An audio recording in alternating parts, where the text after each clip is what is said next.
I'm Kyle Heffley. I'm here with Seth Gross and Luke Studer. The owner of Bull City Burger and Brewery and brewer at Bull City Burger and Brewery. Why don't you, Seth? Why don't you start us off with a little bit of history about the business? We started in 2011, and my goal had always been to get back to using my hands to make something. I had started out cooking in kitchens and restaurants, and eventually worked my way to learning to brew beer in Chicago, and I loved it, but I didn't have the money to really open a brewery. And I got into various other jobs, but it always came back to this idea of making something with my hands. And brewing is some of the hardest work I've ever done, but some of the most rewarding. You know, every 2 weeks you're drinking really good beer. Right. And so I decided I would really like to get back to this. It took time to meet people who had the money to pay for a brewery or help finance it, and Right. finally did. And I love to eat burgers, drink beer. I figured, you know, if I do a brew pub, I'll always eat, I'll always have beer, even if I can't afford to pay myself ever. And knock wood, 3.5 years later, here we are, and we're doing all right. Well, beer and burgers are really the important stuff. You can live on beer and burgers, actually. Yeah, absolutely. Yeah.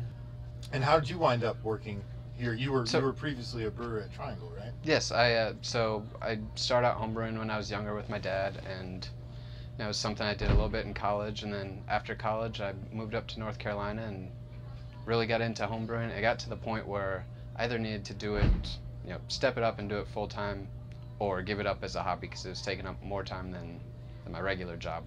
So I went to American Brewers Guild. I volunteered for almost 2 years with the guys at Triangle.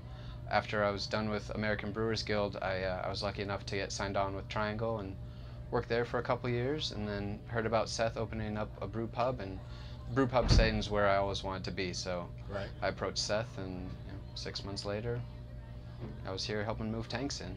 Excellent. Excellent. It was really a match made in heaven.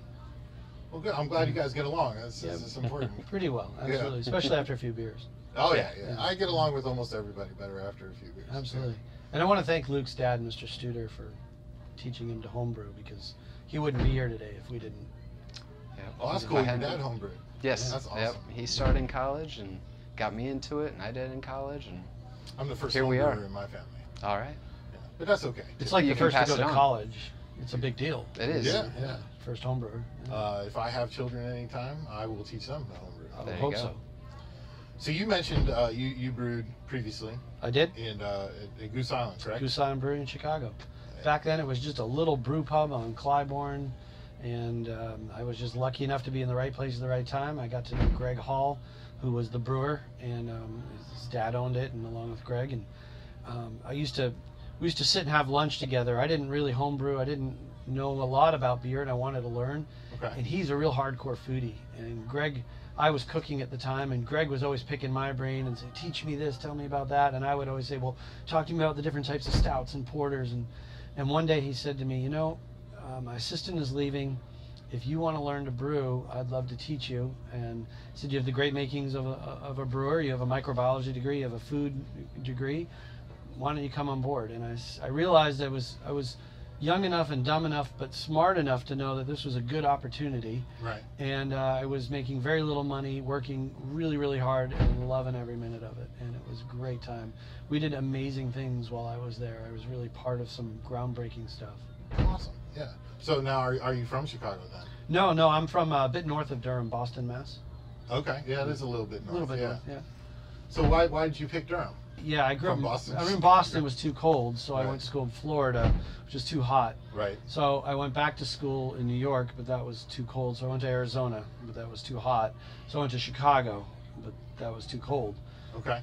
And I figured, where could I go that it gets cold and is hot? It's a little too hot here sometimes, but it's North Carolina. I'd never been, and it's home now. I've been here 17 years. Okay. Nice. Yeah. Yeah. So the humidity doesn't bother you then? Oh, I hate it. Yeah. Especially when we're brewing. It's Yeah. brutal. Yeah. It's pretty warm in here, actually. Yeah. Well, you must be doing something right because all your employees seem happy. They're all very Thank you. polite. And We work hard Yeah. to do that. Yes. I was telling someone earlier. I came here early to eat a burger, and in the middle of dinner rush, somebody stopped to clean a smudge off the front door. Oh, which I great. don't think I've ever seen at a restaurant. I mean, it seems simple, but that really impressed me. Well, thank you. Yeah. Thank you. But I was saving that smudge, but well, you know, yeah. you have to talk to your employee about that. Yeah. Yes. So this is actually kind of the longest we've ever gone before the beer comes out. Oh, well, Wow. sorry about that. I think we should talk to